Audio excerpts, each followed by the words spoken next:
اعوذ باللہ من الشیطان الرجیم، بسم اللہ الرحمن الرحیم۔ اور زمین میں کوئی چلنے پھرنے والا جانور نہیں ہے مگر یہ کہ اس کا رزق خدا کے ذمے ہے، اور وہ جانتا ہے کہ اس کا مستقل ٹھکانہ کہاں ہے اور اس کے سونپے جانے یعنی کم رہنے کی جگہ کہاں ہے۔ سب کچھ ایک واضح کتاب میں محفوظ ہے، اور وہی وہ ہے جس نے آسمانوں اور زمین کو 6 دنوں میں پیدا کیا، اور اس سے پہلے اس کا عرش پانی پر تھا۔ یہ سب کچھ کیوں پیدا کیا؟ تاکہ تمہیں آزمائے کہ تم میں سب سے بہتر عمل کرنے والا کون ہے۔ اور اے رسول، اگر آپ ان سے کہیں کہ تم مرنے کے بعد دوبارہ اٹھائے جاؤ گے تو کافر لوگ ضرور کہیں گے یہ تو کھلا ہوا جادو ہے، اور اگر ہم ان پر عذاب نازل کرنے میں ایک مقررہ مدت تک تاخیر بھی کر دیں تو وہ ضرور یہ کہیں گے کہ کون سی چیز نے اسے روک رکھا ہے۔ یاد رکھو، جس دن ان پر وہ عذاب آئے گا تو پھر اسے پھیرا نہ جا سکے گا، اور انہیں وہ عذاب گھیر لے گا جس کا وہ مذاق اڑایا کرتے تھے۔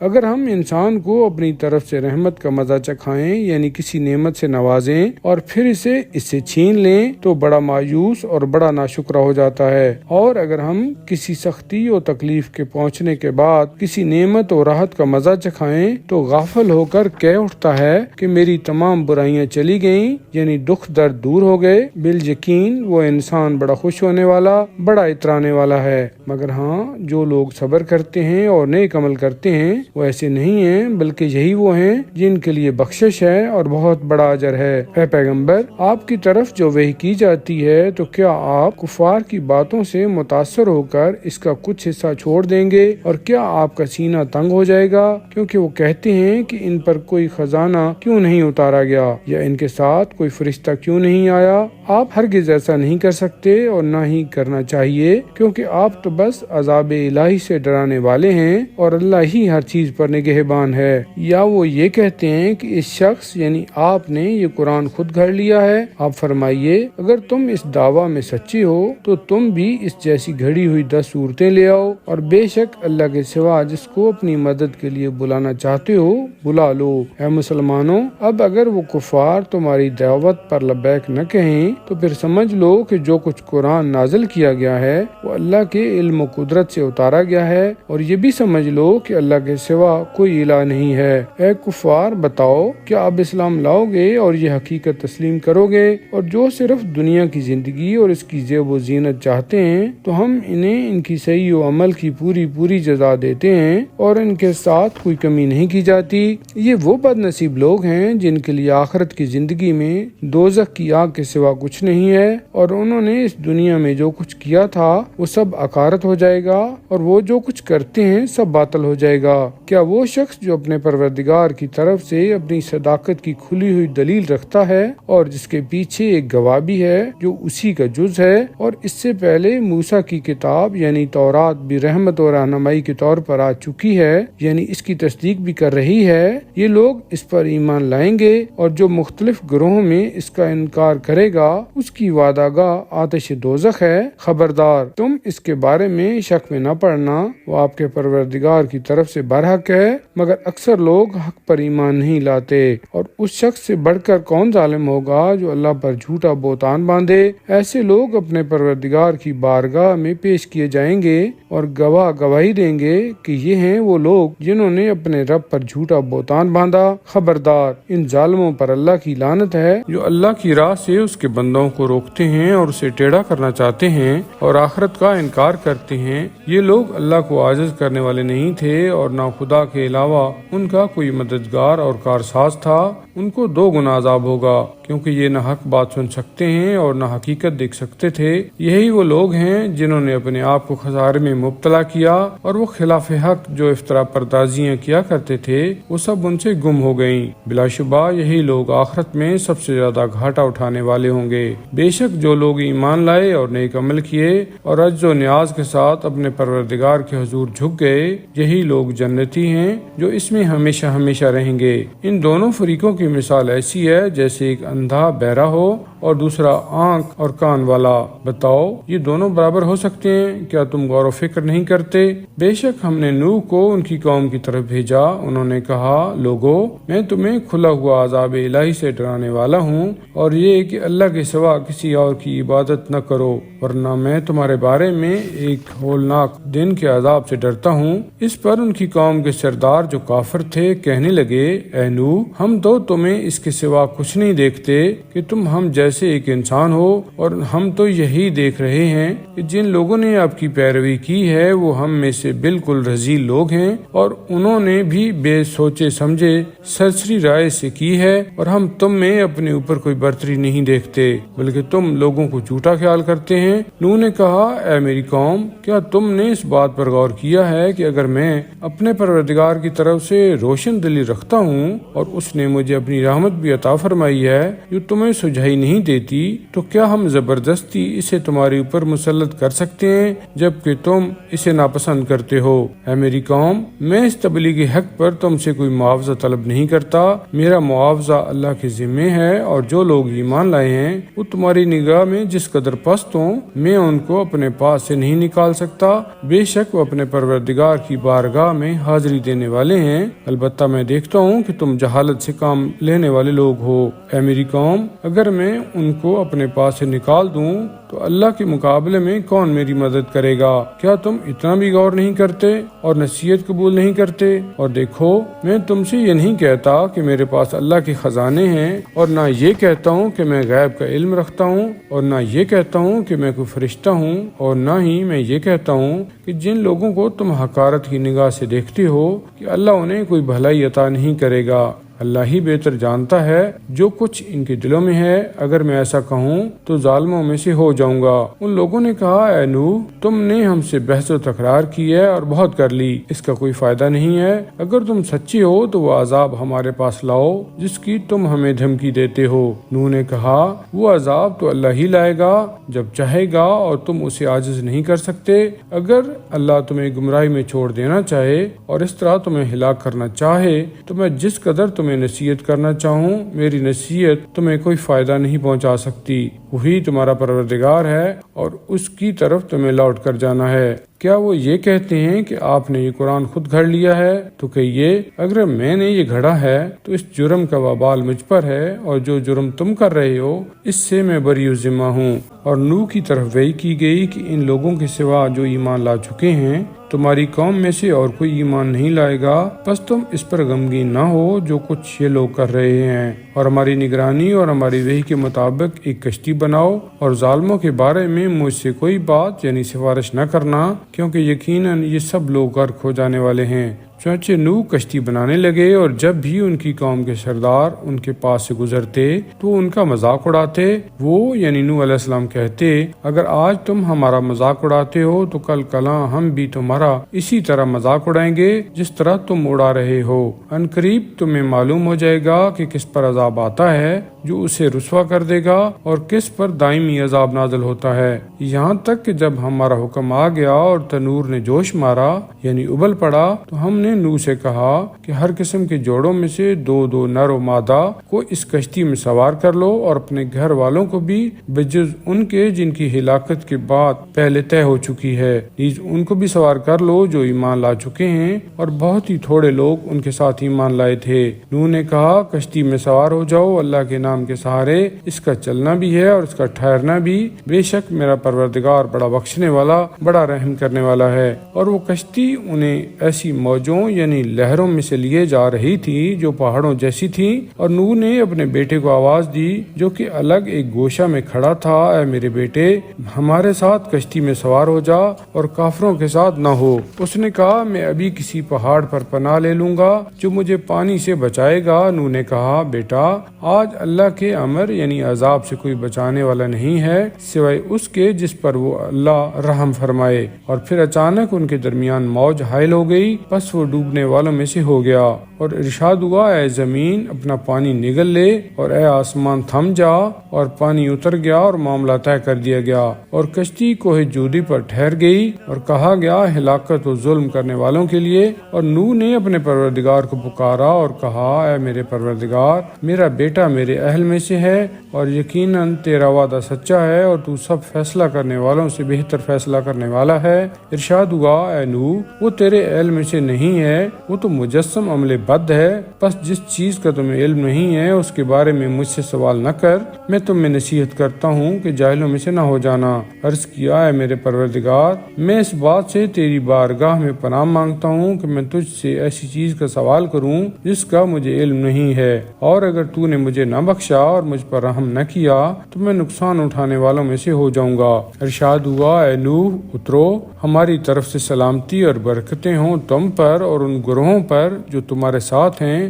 یا الفاظ مناسب تمہارے ساتھ والوں سے پیدا ہونے والی نسلوں پر، اور تمہارے بعد کچھ ایسے گروہ بھی ہوں گے جنہیں ہم کچھ مدت کے لیے دنیاوی فائدہ اٹھانے کا موقع دیں گے، پھر انجام کار انہیں ہماری طرف سے دردناک عذاب پہنچے گا۔ اے رسول، یہ قصہ ان غیب کی خبروں میں سے ہے جسے ہم وحی کے ذریعہ سے آپ تک پہنچا رہے ہیں، اس سے پہلے نہ آپ کو ان کا تفصیلی علم تھا اور نہ آپ کی قوم کو۔ آپ صبر کریں، بے شک اچھا انجام پرہیزگاروں کے لیے ہے۔ اور ہم نے قوم عاد کی طرف ان کے بھائی ہود کو بھیجا، انہوں نے کہا اے میری قوم، اللہ ہی کی عبادت کرو، اس کے سوا تمہارا کوئی الہ نہیں ہے، تم محض افطرا پردازی کر رہے ہو۔ اے میری قوم، میں اس تبلیغ پر تم سے کوئی مالی معاوضہ نہیں مانگتا، میرا معاوضہ تو اس کے ذمے ہے جس نے مجھے پیدا کیا ہے، تم کیوں عقل سے کام نہیں لیتے؟ اور اے میری قوم، اپنے پروردگار سے مغفرت طلب کرو اور اس کی بارگاہ میں توبہ کرو، یعنی اس کی طرف رجوع کرو، وہ تم پر آسمان سے موسلا دھار بارش برسائے گا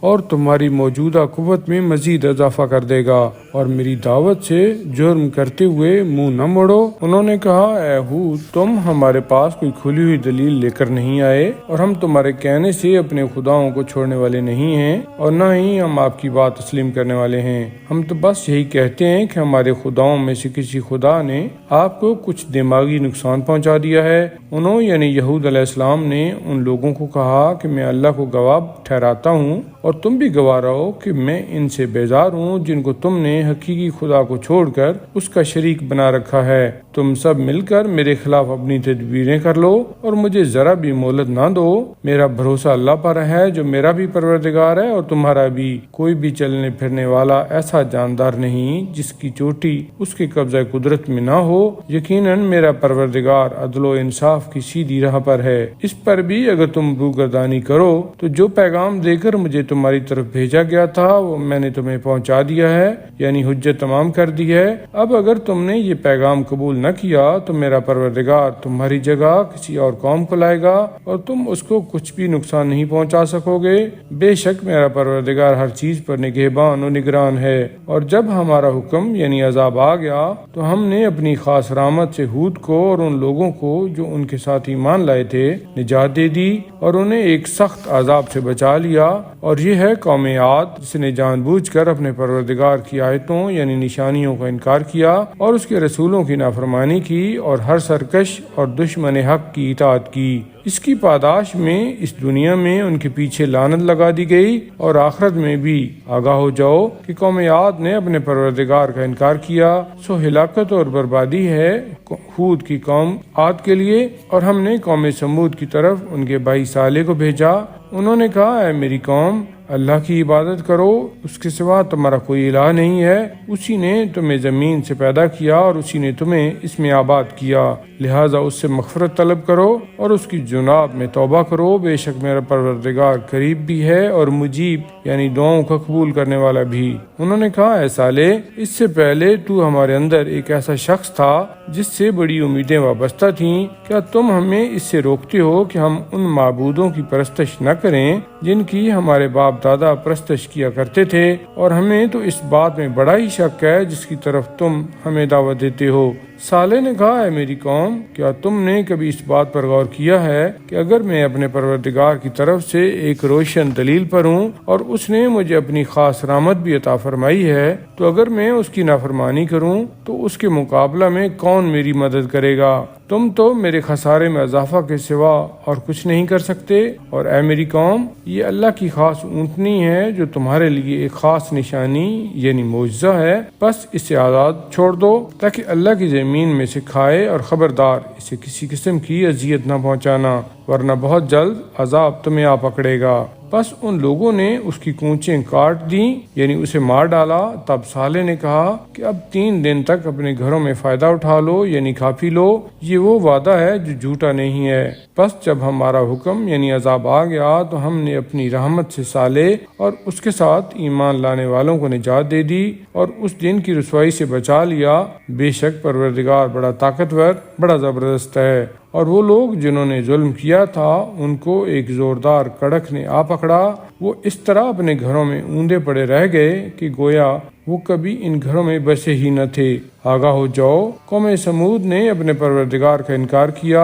آگاہ رہو کہ ہلاکت و بربادی ہے قوم سمود کے لیے۔ بے شک ہمارے بھیجے ہوئے فرشتے ابراہیم علیہ السلام کے پاس خوشخبری لے کر آئے اور کہا تم پر سلام۔ انہوں نے جواب میں کہا تم پر بھی سلام۔ پھر دیر نہیں لگائی کہ ایک بھنا ہوا بچڑا لے آئے، مگر جب دیکھا کہ ان کے ہاتھ اس کھانے کی طرف نہیں بڑھ رہے تو انہیں اجنبی خیال کیا اور دل میں ان سے خوف محسوس کیا۔ انہوں نے کہا اب ڈرے نہیں، ہم تو اللہ کی طرف سے قوم لوط کی طرف بھیجے گئے ہیں، اور ان کی بیوی یعنی سارا پاس کھڑی ہوئی تھی، وہ ہنس پڑی۔ بس ہم نے انہیں اسحاق کی خوشخبری دی اور اسحاق کے بعد یعقوب کی۔ اس پر وہ کہنے لگیں ہائے میری مصیبت، کیا اب میرے ہاں اولاد ہوگی جبکہ میں بوڑھی ہو گئی ہوں اور یہ میرے شوہر بھی بوڑھے ہو چکے ہیں؟ یہ تو بڑی عجیب بات ہے۔ انہوں یعنی فرشتوں نے کہا کیا تم اللہ کے کام پر تعجب کرتی ہو؟ اللہ کی رحمت اور اس کی برکتیں ہوں تم پر اے ابراہیم کے گھر والو، بے شک وہ بڑا ستائش کیا ہوا ہے، بڑی شان والا ہے۔ جب ابراہیم کا خوف دور ہو گیا اور انہیں خوشخبری مل گئی تو قوم لوط کے بارے میں ہم سے جھگڑنے لگے۔ بے شک ابراہیم بڑے بردبار، بڑے نرم دل اور ہر حال میں ہماری طرف رجوع کرنے والے تھے۔ ہم نے کہا اے ابراہیم اس بات کو چھوڑ دیں، تمہارے پروردگار کا حکم یعنی عذاب آ چکا ہے، یقیناً ان لوگوں پر وہ عذاب آ کے رہے گا جو پلٹایا نہیں جا سکتا۔ اور جب ہمارے فرستادے لوط کے پاس آئے تو وہ ان کی وجہ سے مغموم ہوئے اور تنگ دل ہو گئے اور کہا بڑا سخت دن ہے۔ ان کی قوم کے لوگ نوخیز مہمانوں کی آمد کی خبر سن کر دوڑتے ہوئے ان کے پاس آئے۔ وہ پہلے سے ہی ایسی بدکاریوں کے عادی ہو رہے تھے۔ لوط نے کہا اے میری قوم، یہ میری بیٹیاں موجود ہیں، یہ تمہارے لیے مناسب اور پاکیزہ ہیں، سو اللہ سے ڈرو اور میرے مہمانوں کے معاملہ میں مجھے رسوا نہ کرو۔ کیا تم میں کوئی بھی بھلا مانس نہیں ہے؟ ان لوگوں نے کہا تمہیں معلوم ہے کہ ہمیں تمہاری بیٹیوں سے کوئی سروکار نہیں ہے اور تم اچھی طرح جانتے ہو کہ ہم کیا چاہتے ہیں۔ لوط نے کہا کاش مجھے تمہارے مقابلہ کی طاقت ہوتی یا یہ کہ میں کسی مضبوط پایا کا سہارا لے سکتا۔ تب انہوں یعنی مہمانوں نے کہا اے لوط، ہم آپ کے پروردگار کے بھیجے ہوئے فرشتے ہیں، یہ لوگ ہرگز آپ تک نہیں پہنچ سکیں گے۔ تم رات کے کسی حصہ میں اپنے اہل و عیال کو لے کر نکل جاؤ سوائے اپنی بیوی کے، اور خبردار تم میں سے کوئی پیچھے مڑ کر نہ دیکھے، کیونکہ اس بیوی پر وہی عذاب نازل ہونے والا ہے جو ان لوگوں پر نازل ہونے والا ہے، اور ان کے عذاب کا مقرر وقت صبح ہے، کیا صبح بالکل قریب نہیں ہے؟ پھر جب ہمارا حکم یعنی عذاب آ پہنچا تو ہم نے اس سرزمین کو تہہ و بالا کر دیا اور اس پر سنگ گل یعنی پکی ہوئی مٹی کے پتھر مسلسل برسائے، جن میں سے ہر کنکر تمہارے پروردگار کے ہاں سے نشان زدہ تھا، اور یہ پتھر ظالموں سے کچھ دور نہیں ہیں۔ اہل مدین کی طرف ان کے بھائی شعیب کو بھیجا۔ انہوں نے کہا اے میری قوم، اللہ کی عبادت کرو، اس کے سوا تمہارا کوئی الہ نہیں ہے، اور ناپ تول میں کمی نہ کرو، میں تمہیں اچھے حال میں دیکھ رہا ہوں۔ مجھے اندیشہ ہے کہ کفران نعمت اور غلط کاری سے عذاب کا ایسا دن نہ آ جائے جو سب کو گھیر لے۔ اور اے میری قوم، عدل و انصاف کے ساتھ ناپ تول پورا کیا کرو اور لوگوں کو ان کی چیزیں کم نہ دو، اور زمین میں شر و فساد نہ پھیلاتے پھرو۔ اللہ کا بقیہ تمہارے لیے بہتر ہے اگر تم ایماندار ہو، اور میں تم پر نگران و نگہبان نہیں ہوں۔ ان لوگوں نے کہا اے شعیب کیا تمہاری نماز تمہیں حکم دیتی ہے کہ ہم ان معبودوں کو چھوڑ دیں جن کی ہمارے باپ دادا پرستش کیا کرتے تھے، یا اپنے اپنے اموال میں اپنی مرضی کے مطابق تصرف نہ کریں، بس تم ہی عاقل و بردبار اور نیکوکار آدمی ہو؟ آپ نے کہا میری قوم مجھے غور کر کے بتاؤ، اگر میں اپنے پروردگار کی طرف سے اپنی صداقت کی روشن دلیل رکھتا ہوں اور پھر اس نے اپنی بارگاہ سے مجھے اچھی روزی بھی دی ہو تو پھر کس طرح تبلیغ حق نہ کروں؟ اور میں یہ بھی نہیں چاہتا کہ جن چیزوں سے تمہیں روکتا ہوں خود ان کے خلاف چلوں، میں تو صرف اصلاح احوال چاہتا ہوں جہاں تک میرے بس میں ہے، اور میری توفیق تو صرف اللہ کی طرف سے ہے، اسی پر میرا بھروسہ ہے اور اسی کی طرف اپنے معاملات میں رجوع کرتا ہوں۔ اور اے میری قوم میری مخالفت تمہیں اس بات پر آمادہ نہ کرے کہ تم ایسے کام کرو کہ جن کی پاداش میں تم پر بھی وہی آفت آ پڑے جو نوح یا ہود یا صالح کی قوم پر آئی تھی، اور قوم لوط تو تم سے کچھ دور نہیں ہے۔ اور اپنے پروردگار سے مغفرت طلب کرو اور پھر اس کی جناب میں توبہ کرو،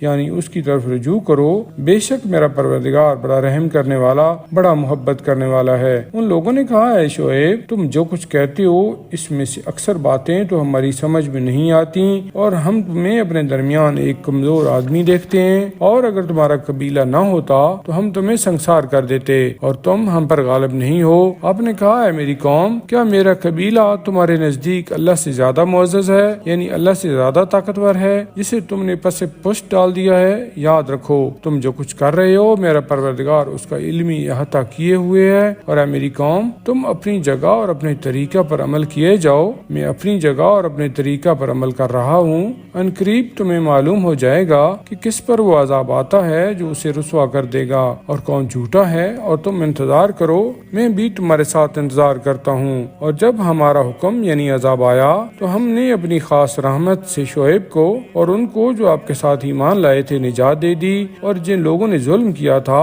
ان کو ایک خوفناک کڑک نے آ پکڑا، بس وہ اپنے گھروں میں اوندے پڑے رہ گئے گویا وہ ان میں کبھی آباد ہوئے ہی نہ تھے۔ آگاہ ہو ہلاکت و بربادی ہے مدین کے لیے جس طرح ہلاکت تھی قوم سمود کے لیے، اور یقیناً ہم نے موسیٰ کو واضح نشانیوں یعنی معجزات اور واضح سند یعنی عصا کے ساتھ بھیجا فرعون اور اس کے سرداروں کی طرف، مگر انہوں نے فرعون کے حکم کی پیروی کی، حالانکہ فرعون کا حکم درست نہ تھا یعنی بالکل غلط تھا۔ قیامت کے دن وہ اپنی قوم کے آگے آگے ہوگا اور اس طرح انہیں آتش دوزخ میں پہنچا دے گا۔ کیا ہی اترنے کی بری ہے وہ جگہ جہاں وہ اتارے جائیں گے۔ اس دنیا میں لعنت ان کے پیچھے لگا دی گئی، اور قیامت کے دن یعنی دوزخ کیا ہی برا عطیہ ہے جو انہیں عطا کیا جائے گا۔ اے رسول یہ ان بستیوں کی چند خبریں ہیں جو ہم نے آپ کے سامنے بیان کر رہے ہیں، ان بستیوں میں سے کچھ تو اب تک قائم ہیں اور بعض کی فصل کٹ چکی ہے یعنی بالکل اجڑ گئی ہے، اور ہم نے ان پر ظلم نہیں کیا بلکہ خود انہوں نے اپنے اوپر ظلم کیا۔ اور جب آپ کے پروردگار کا حکم آ گیا تو انہیں ان کے ان خداؤں نے کچھ بھی فائدہ نہ پہنچایا جنہیں وہ اللہ کو چھوڑ کر پکارا کرتے تھے، اور انہوں نے ان کی ہلاکت میں اضافہ کے سوا اور کچھ نہ کیا۔ اور آپ کا پروردگار جب ظالم بستیوں کو پکڑتا ہے یعنی ان کے باشندوں کو ان کے ظلم و تعدی کی وجہ سے پکڑتا ہے تو اس کی پکڑ ایسی ہوتی ہے، بے شک اس کی پکڑ بڑی دردناک اور سخت ہوتی ہے۔ بے شک اس بات میں عبرت کی نشانی ہے اس شخص کے لیے جو آخرت کے عذاب سے ڈرتا ہے۔ وہ ایسا دن ہے جس میں سب لوگ اکٹھے کیے جائیں گے اور وہ سب کے پیش ہونے کا دن ہے، اور ہم میں سے صرف ایک مدت کے پورا ہونے تک مؤخر کر رہے ہیں، تو اس خدا کی اجازت کے بغیر کوئی متنفس بات نہیں کر سکے گا۔ اس دن کچھ لوگ بدبخت ہوں گے اور کچھ نیک بخت۔ جب وہ دن آئے گا تو جو بدبخت ہیں وہ آتش دوزخ میں ہوں گے، ان کے لیے وہاں چیخنا چلانا ہوگا، وہ اس میں ہمیشہ رہیں گے جب تک آسمان و زمین قائم ہیں،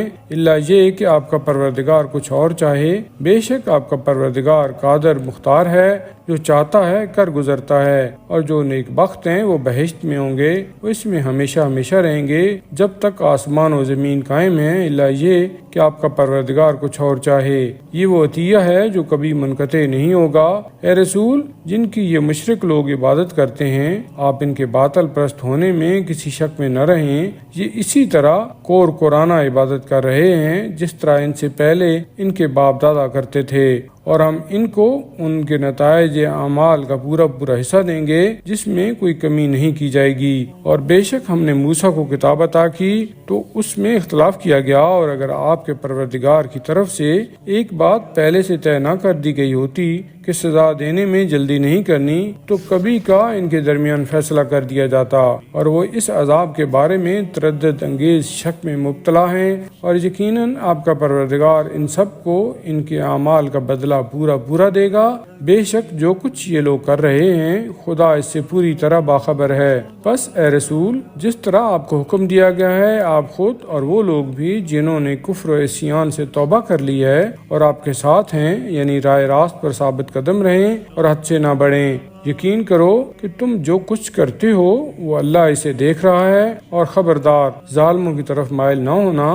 ورنہ ان کی طرح تمہیں بھی آتش دوزخ چھوئے گی، اور اللہ کے سوا تمہارا کوئی سرپرست نہ ہوگا اور نہ ہی تمہاری کوئی مدد کی جائے گی۔ اے نبی، دن کے دونوں کناروں یعنی صبح و شام اور رات کے کچھ حصوں میں نماز قائم کریں، بے شک نیکیاں برائیوں کو دور کر دیتی ہیں۔ یہ نصیحت ہے ان لوگوں کے لیے جو نصیحت حاصل کرتے ہیں، اور آپ صبر کیجئے، بے شک اللہ نیکوکاروں کا اجر ضائع نہیں کرتا۔ ان قوموں اور نسلوں میں جو تم سے پہلے گزر چکی ہیں، معدود چند افراد کے سوا جن کو ہم نے نجات دی تھی، ایسے سمجھدار اور نیکوکار لوگ کیوں نہ ہوئے جو لوگوں کو زمین میں فساد پھیلانے سے روکتے، اور ظالم لوگ تو اسی عیش و عشرت کے پیچھے پڑے رہے جو ان کو دی گئی تھی، اور یہ سب لوگ مجرم تھے۔ اور آپ کا پروردگار ایسا نہیں ہے کہ وہ ظلم کر کے ناحق بستیوں کو ہلاک کر دے جبکہ ان کے باشندے نیکوکار اور اصلاح کرنے والے ہوں۔ اگر آپ کا پروردگار زبردستی چاہتا تو سب لوگوں کو ایک ہی امت یعنی گروہ بنا دیتا،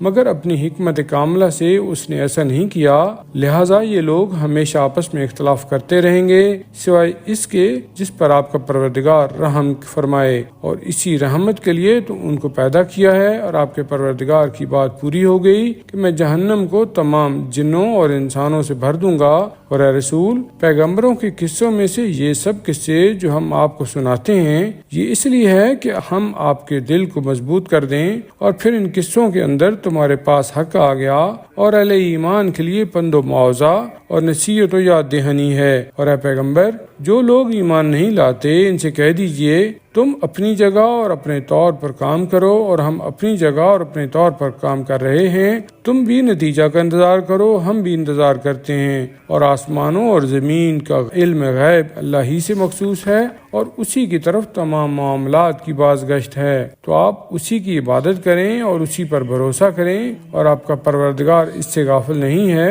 جو کچھ تم کرتے ہو۔ شروع کرتا ہوں اللہ کے نام سے جو بڑا مہربان نہایت رحم والا ہے۔ الف لام را، یہ ایک واضح کتاب کی آیتیں ہیں، بے شک ہم نے اسے عربی زبان کا قرآن بنا کر نازل کیا ہے تاکہ تم اسے سمجھ سکو۔ اے رسول، ہم اس قرآن کے ذریعہ سے جو ہم نے آپ کی طرف وحی کیا ہے ایک بہترین قصہ بیان کرتے ہیں، اگرچہ اس سے پہلے آپ غافلوں میں سے تھے۔ اس وقت کو یاد کرو جب یوسف نے اپنے باپ سے کہا کہ میں نے خواب میں 11 ستاروں اور سورج و چاند کو دیکھا ہے کہ میرے سامنے سجدہ کر رہے ہیں، یعنی جھک رہے ہیں۔ آپ نے کہا، اے میرے بیٹے، اپنا یہ خواب اپنے بھائیوں کے سامنے بیان نہ کرنا، کہیں وہ تمہیں تکلیف پہنچانے کے لیے کوئی سازش نہ کرنے لگ جائیں۔ بے شک شیطان انسان کا کھلا ہوا دشمن ہے، اور اسی طرح تمہارا پروردگار تمہیں منتخب کرے گا اور تمہیں تعبیر خواب کا علم عطا فرمائے گا، اور تم پر نیز یعقوب علیہ السلام کے خانوادہ پر اسی طرح اپنی نعمت پوری کرے گا جس طرح اس سے پہلے تمہارے دادا ابراہیم اور اسحاق پر اپنی نعمت پوری کر چکا ہے۔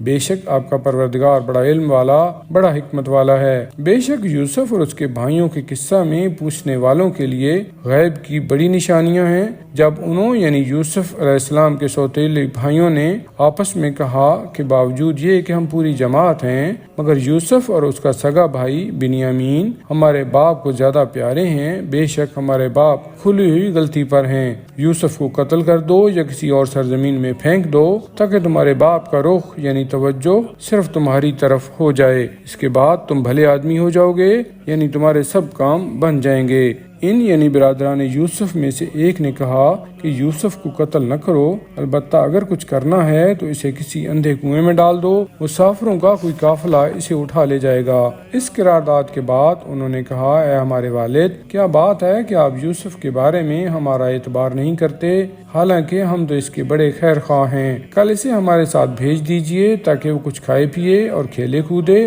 ہم اس کی حفاظت کے ذمہ دار ہیں۔ آپ نے کہا، تمہارا اسے اپنے ہمراہ لے جانا مجھے غمگین کرتا ہے اور مجھے یہ اندیشہ بھی ہے کہ تم غفلت کرو اور اسے کوئی بھیڑیا کھا جائے۔ انہوں نے کہا کہ اگر اسے کوئی بھیڑیا کھا جائے جبکہ ہماری پوری جماعت حفاظت کے لیے موجود ہے تو پھر تو ہم گھاٹا اٹھانے والے یعنی بالکل گئے گزرے ہوں گے۔ پھر جب وہ اصرار کر کے اسے لے گئے اور سب نے اس بات پر اتفاق کیا کہ اسے اندھے کنویں میں ڈال دیں، چنانچہ ایسے ہی کیا، اور ہم نے اس وقت اس یعنی یوسف علیہ السلام کی طرف وحی کی، ایک وقت آئے گا کہ تم ان لوگوں کو ان کی یہ حرکت جتاؤ گے جبکہ انہیں اس کا شعور نہیں ہوگا۔ اور وہ شام کے وقت اپنے والد کے پاس روتے ہوئے آئے اور کہا، اے ہمارے والد، ہم تو آپس میں دوڑ میں لگ گئے اور یوسف کو اپنے سامان کے پاس چھوڑ گئے، بس ایک بھیڑیا آیا اور اسے کھا گیا، اور اگرچہ ہم سچے ہی ہوں مگر آپ تو ہماری بات کا یقین نہیں کرتے۔ اور وہ اس یوسف کے کرتے پر جھوٹا خون لگا کر لائے۔ آپ نے کہا، یہ جھوٹ ہے، بلکہ تمہارے نفسوں نے اپنے بچاؤ کے لیے یہ بات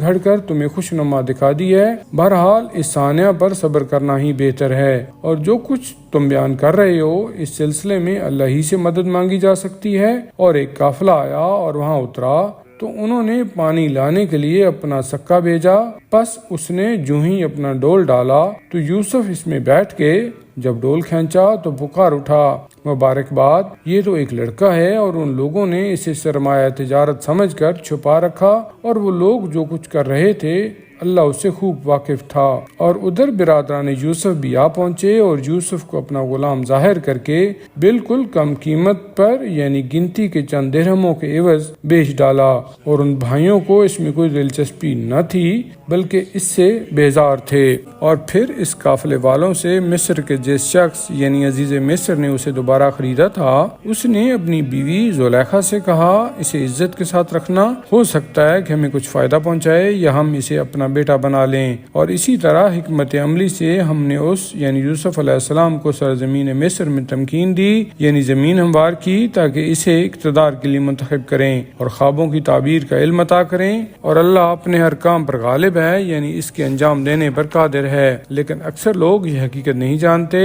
اور جب وہ یوسف پوری جوانی کو پہنچا تو ہم نے اس کو حکمت اور علم عطا کیا، اور ہم اسی طرح نیکوکاروں کو بدلہ دیا کرتے ہیں۔ اور پھر وہ یعنی یوسف علیہ السلام جس عورت کے گھر میں تھا وہ اپنی مطلب براری کے لیے اس پر ڈورے ڈالنے لگی، چنانچہ ایک دن سب دروازے بند کر دیے اور کہا، بس آ جاؤ۔ یوسف نے کہا، معاذ اللہ، یعنی اللہ کی پناہ، وہ تیرا شوہر میرا مربی و محسن ہے، اس نے مجھے بڑی عزت سے اپنے گھر میں ٹھہرایا ہے، تو اس کے بدلے میں اس کی امانت میں خیانت کروں؟ معاذ اللہ، بے شک ظالم کبھی فلاح نہیں پاتے۔ اس عورت یعنی زلیخا نے گناہ کرنے کا ارادہ کر لیا تھا، اور وہ مرد یعنی یوسف علیہ السلام بھی اس کے ارادہ کرتا اگر اپنے پروردگار کا برہان نہ دیکھ لیتا۔ ایسا ہوا تاکہ ہم اس یعنی یوسف علیہ السلام سے برائی اور بے حیائی کو دور رکھیں، بے شک وہ ہمارے برگزیدہ بندوں میں سے تھا۔ اور وہ دونوں ایک دوسرے سے پہلے دروازے تک پہنچنے کے لیے دوڑے، اور اس عورت نے اس مرد یعنی یوسف کا کرتا پیچھے سے کھینچ کر پھاڑ دیا، اور پھر دونوں نے اس عورت کے خامند کو دروازے کے پاس کھڑا ہوا پایا۔ اسے دیکھتے ہی اپنی بے گناہی ثابت کرنے کے لیے اس عورت نے بات بنائی اور کہا، جو شخص تمہاری بیوی کے ساتھ بدکاری کرنے کا ارادہ کرے اس کی سزا اس کے سوا اور کیا ہے کہ اسے قید کر دیا جائے یا کوئی دردناک عذاب دیا جائے۔ یوسف نے کہا، حقیقت یہ ہے کہ خود اسی نے اپنے مطلب براری کے لیے مجھ پر ڈورے ڈالے اور مجھے پھسلانا چاہا۔ اس پر اس عورت کے کنبے والوں میں سے ایک گواہ نے گواہی دی کہ اگر یوسف کا کرتا آگے سے پھٹا ہوا ہے تو عورت سچی ہے اور یہ جھوٹا، اور اگر اس کا کرتا پیچھے سے پھٹا ہوا ہے تو یہ جھوٹی اور وہ سچا۔ بس جب اس خامن نے یوسف کا کرتا دیکھا کہ پیچھے سے پھٹا ہوا ہے تو عورت سے کہا، یہ تمہاری مکاریوں سے ایک مکاری ہے، بے شک تمہاری مکاریاں بڑی سخت ہوتی ہیں۔ پھر یوسف سے کہا، اے یوسف، اس بات سے درگزر کر یعنی اسے جانے دے، اور بیوی سے کہا، اپنے گناہ کی معافی مانگ، یقیناً تو خطا کاروں میں سے ہے۔ پھر جب اس واقعہ کا چرچا ہوا تو شہر کی عورتیں کہنے لگیں کہ عزیز کی بیوی اپنے نوجوان غلام پر اپنی مطلب براری کے لیے ڈورے ڈال رہی ہے،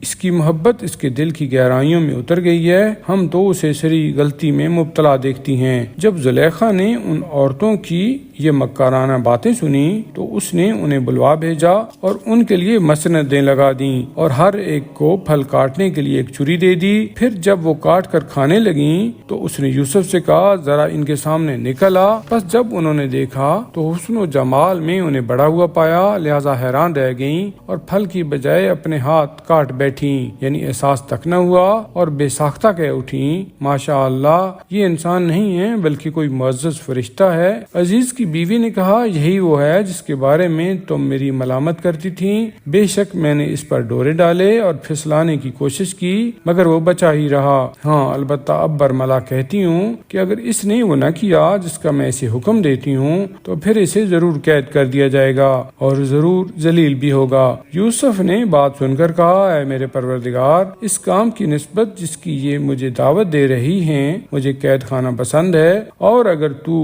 مجھ سے ان کے مکر و فریب کو دور نہ کرے تو ہو سکتا ہے کہ میں ان کی طرف مائل ہو جاؤں اور اس طرح جاہلوں میں سے ہو جاؤں۔ بس اس کے پروردگار نے اس کی دعا قبول کر لی اور اس سے ان عورتوں کے مکر و فریب کو دور کر دیا، بے شک وہ بڑا سننے والا بڑا جاننے والا ہے۔ پھر ایسا ہوا کہ باوجود کہ وہ یوسف کی پاک دامنی کی نشانیاں دیکھ چکے تھے تاہم انہیں یہی مناسب معلوم ہوا کہ ایک مدت تک اسے قید کر دیں، اور یوسف کے ساتھ دو اور جوان آدمی بھی قید خانہ میں داخل ہوئے۔ ان میں سے ایک نے کہا کہ میں نے خواب دیکھا ہے کہ میں شراب بنانے کے لیے انگور کا رس نچوڑ رہا ہوں، اور دوسرے نے کہا کہ میں نے دیکھا ہے کہ سر پر کچھ روٹیاں اٹھائے ہوئے ہوں جن میں سے پرندے کھا رہے ہیں، ہمیں ذرا اس کی تعبیر بتائیے، ہم تمہیں نیکوکاروں میں سے دیکھتے ہیں۔ یوسف علیہ السلام نے کہا جو مقررہ کھانا تمہیں دیا جاتا ہے اس کے آنے سے پہلے میں تمہیں تمہارے خوابوں کی تعبیر بتا دوں گا۔ یہ تعبیر خواب بھی منجملہ ان علوم کے ہے جو میرے پروردگار نے مجھے تعلیم دیے ہیں۔ میں ان لوگوں کا دین و مذہب چھوڑے ہوئے ہوں جو اللہ پر ایمان نہیں رکھتے اور آخرت کے منکر ہیں، اور میں تو اپنے باپ دادا ابراہیم، اسحاق اور یعقوب کے مذہب کا پیرو ہوں۔ ہمیں یہ زیبا نہیں ہے کہ ہم کسی چیز کو بھی خدا کا شریک ٹھہرائیں، یہ اللہ کا فضل ہے جو اس نے ہم اور سب لوگوں پر کیا ہے، لیکن اکثر لوگ شکر ادا نہیں کرتے۔ اے قید خانہ کے میرے دونوں ساتھیوں، ذرا یہ بتاؤ آیا بہت سے جدا جدا خدا اچھے ہیں یا اللہ جو یگانہ بھی ہے اور سب پر غالب بھی؟ اللہ کو چھوڑ کر تم جن کی پرستش کرتے ہو ان کی حقیقت اس کے سوا اور کیا ہے کہ وہ چند نام ہیں جو تم نے اور تمہارے باپ دادا نے رکھ لیے ہیں، اللہ نے ان کے لیے کوئی سند نہیں اتاری ہے۔ حکم و حکومت کا حق صرف اللہ کو حاصل ہے، اسی نے حکم دیا ہے کہ اس کے سوا اور کسی کی عبادت نہ کرو، یہی دین مستقیم یعنی سیدھا دین ہے، مگر اکثر لوگ جانتے نہیں ہیں۔ اے قید خانہ کے میرے دونوں ساتھیوں، اب اپنے خوابوں کی تعبیر سنو۔ تم میں سے ایک یعنی پہلا تو وہ ہے جو اپنے مالک یعنی شاہ مصر کو شراب پلائے گا،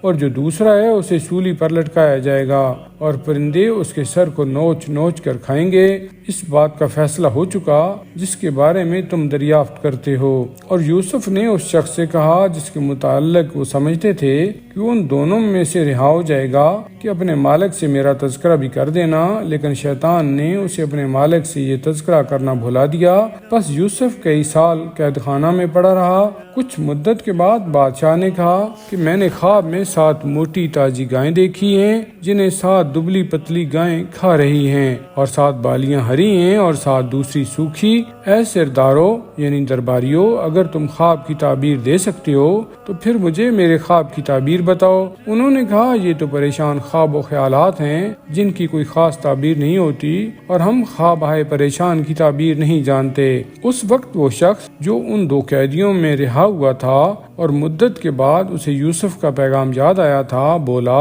میں تمہیں اس خواب کی تعبیر بتاتا ہوں، ذرا مجھے ایک جگہ بھیج دو۔ چنانچہ وہ سیدھا قید خانہ گیا اور کہا اے یوسف، اے بڑے سچے، ذرا ہمیں اس خواب کی تعبیر بتاؤ کہ 7 موٹی گائیں تازی گائیں ہیں جنہیں 7 دبلی پتلی گائیں کھا رہی ہیں، اور 7 بالیاں ہری ہیں اور 7 سوکھی، تاکہ میں ان لوگوں کے پاس جاؤں اور انہیں جا کر بتاؤں، شاید وہ تمہاری قدر و منزلت یا تعبیر جان لیں۔ یوسف نے کہا اس خواب کی تعبیر یہ ہے کہ تم متواتر 7 سال کاشتکاری کرو گے، پھر جو فصل کاٹو اسے اس کی بالی میں رہنے دو، وہاں البتہ تھوڑا سا حصہ نکال لو جسے تم کھاؤ، پھر اس کے بعد 7 بڑے سخت سال آئیں گے جو وہ سب سب کچھ کھا جائیں گے جو تم نے ان کے لیے ذخیرہ کیا تھا، مگر تھوڑا سا بچے گا جسے تم محفوظ کر لو گے۔ پھر اس کے بعد 1 سال ایسا آئے گا جس میں لوگوں پر خوب بارش برسائی جائے گی اور اس کے ذریعہ سے ان کی فریاد رسی کی جائے گی اور جس میں وہ پھلوں کا رس نچوڑیں گے۔ یہ تعبیر سن کر بادشاہ نے کہا، اس شخص یعنی یوسف علیہ السلام کو میرے پاس لاؤ۔ بس جب قاصد اس کے پاس آیا تو اس نے کہا، اے بادشاہ کے پاس واپس جا اور اس سے پوچھ کہ ان عورتوں کے معاملہ کی حقیقت کیا ہے جنہوں نے اپنے ہاتھ کاٹ ڈالے تھے۔ بے شک میرا پروردگار ان کے مکر و فریب سے خوب واقف ہے۔ چنانچہ بادشاہ نے ان سب عورتوں کو بلایا اور پوچھا، تمہارا کیا معاملہ تھا جب تم نے اپنی مطلب براری کے لیے یوسف پر ڈورے ڈالے تھے اور اسے پھسلانا چاہا تھا؟ سب نے بیک زبان کہا، ہاشا اللہ، ہمیں تو اس کی ذرا بھر کوئی برائی معلوم نہیں ہوئی۔ اس وقت عزیز مصر کی بیوی نے کہا، اب جب کہ حق ظاہر ہو گیا یعنی حقیقت حال بالکل آشکارا ہو گئی تو وہ میں تھی جس نے اس یعنی یوسف علیہ السلام پر ڈورے ڈالے تھے، بے شک وہ سچے لوگوں میں سے ہے۔ یوسف نے کہا، یہ سب کچھ اس لیے کیا تاکہ وہ عزیز مصر کو مزید علم ہو جائے کہ میں نے اس کی پس پشت یعنی اس کی امانت میں خیانت نہیں کی، اور یقیناً اللہ خیانت کاروں کے مکر و فریب کو کامیاب نہیں ہونے دیتا۔